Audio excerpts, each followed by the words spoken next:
Pinakbit is life.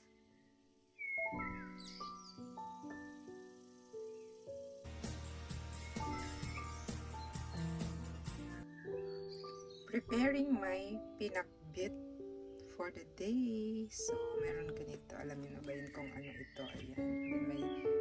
I have sitaw, I have talong, kamote, okra, ampalaya, and maraming tomatoes. And of course, may siling haba.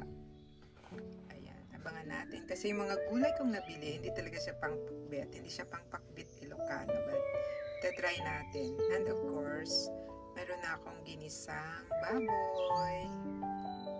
So, na-prepare ko nito kagabi. Ayan. Nilaga ko na, lutong-luto na to. Igigisa ko na lang para masarap ang pakbit. Pinakbit is life. Ayan. Magsa-start na tayo magluluto. Pinakbit is life. Tara na sa kusina.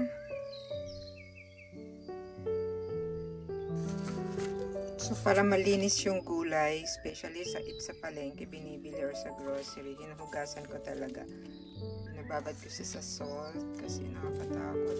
We want healthy food for our family. Ayan, madaming asin lang ang baking soda para malinis na malinis. Kasi sa ilalim nito may talong din pa. May talong and may okra. Ayan, so hugasan ko lang ng water. Babad ko lang saglit sa water. So, ito na yung mga na-prepare. This is squash and kamote. This is sigarilyas and beans. Yan, sigarilyas and beans. This one is okra and I have also sili and talong. Malalaking cut ko ng tomato. Pero meron din akong maliliit na panggisa. Ayan, merong luya, merong bawang na malalaki din, and sibuyas. Of course, meron din crust para panggisa. Lagay na tayo ng oil.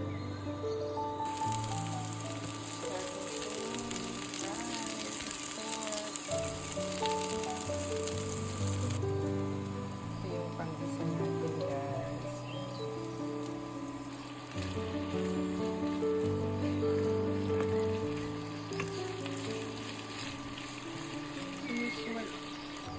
Kami, pinapa-brown talaga namin ito. Pinapa-brown natin yung pork. Ako ilalagay yung tomato and luya. Linilisa pa din. Sorry, ganyan. Okay.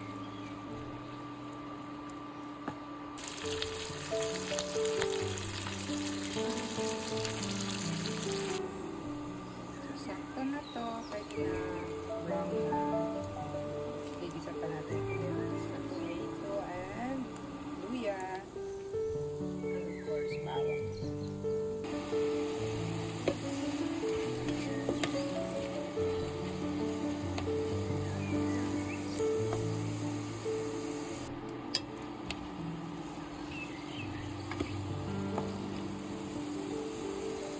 Ganda kasi overcook yung lulutuin natin yung tomato.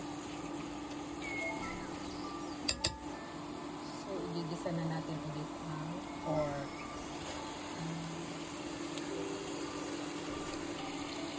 Parang sinog ba, no?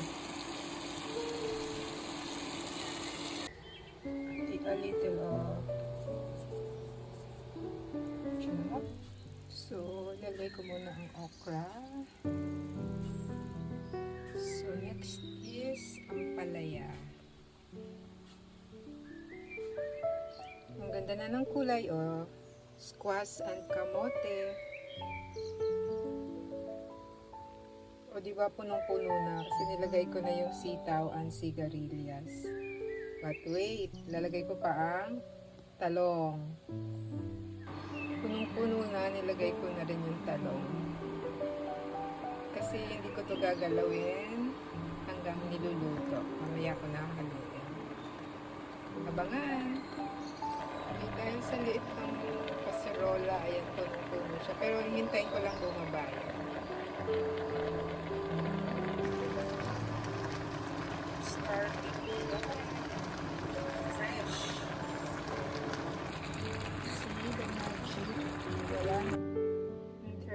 final verdict.